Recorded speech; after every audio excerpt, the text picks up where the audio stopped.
My mom's name is Shirley. I am her only child, and she said that she would never have an only child, and then I said that I would never have an only child, and we both have only children. So yeah, my mom grew up in Nashville too. My dad was in the military, he was a veteran. Let me first say, I started doing this when I was 40. So that's one of the things I'm proud of. My mom had retired because she had fallen into bad health. She had fibromyalgia, and at that time, a lot of people thought that was all in your mind. But she had very debilitating tender points, and one day she was on the floor cleaning a mirrored column, and it was just as if her leg broke. She couldn't get up. We had to call the ambulance.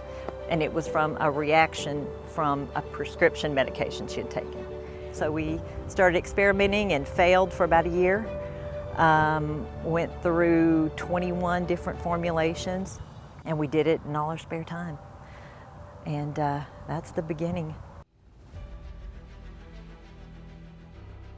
Caring for the caregiver is important because, you know, when you're taking care of your kids and you're helping your parents and you're working, you put yourself on the back burner, and you don't really, you can't stop. So you have to keep going, and I get a lot of that with the people that I talk to of, you know, I mean, I can't quit. I'm going from early morning until late night being a caregiver. And I think anyone in my age group, if you're lucky enough to have your parents, you're gonna do a level of caregiving.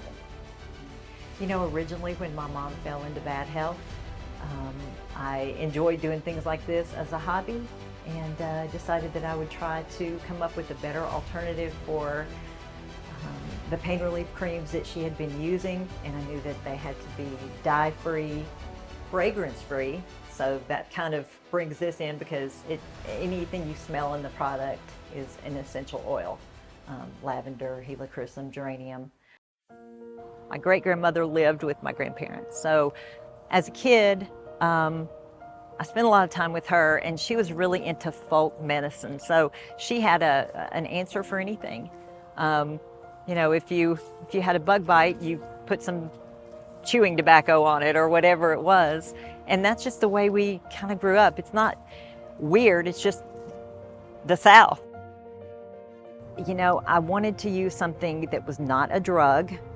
So white willow bark is kind of the precursor to aspirin, and I like that aspect of it. And then we needed a carrier oil, which again, originally I had tried emu and different things. And then a Vanderbilt physician who had gone and started her own wellness clinic at the time. I went to her and just said, hey, can you give me any feedback? And she gave me a few different ideas for a carrier oil. And what we landed on is called helichrysum. It's an oil of a sunflower. And it had never been done before, because we actually start with the bark of the tree. A lot of people had done different things with the white willow oil and went from there, and then put in the essential oil. It really worked. So we were able to get a patent on it, which was crazy. I never dreamed of that. But the more I talked to people, they were like, oh, you know, there's nothing like this.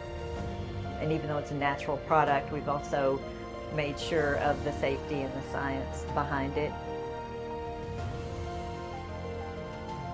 It's been around, what, 4,000 years. Ancient Egyptians used it, chewed on it, and, you know, used it for pain relief. And then later it became aspirin.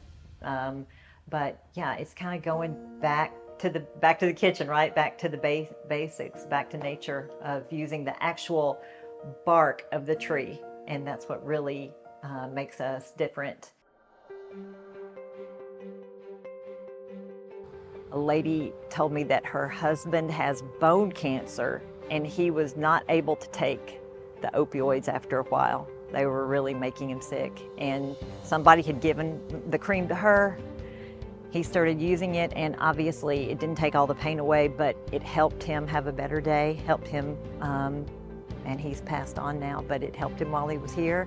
And for her to take the time to write in and tell us about that, that's what amazes me. And I love that we hear things like that all the time. I never could have imagined hearing that a product that I created for my mom would help anyone with cancer pain. With it being born out of love for a family member, that's really what I want them to know. And I want them to know that more than likely they will end up sharing it with another friend or family member in pain. And it's natural. It can only help. And I hope that you will give us a try and love the product like many other people have done over the past decade.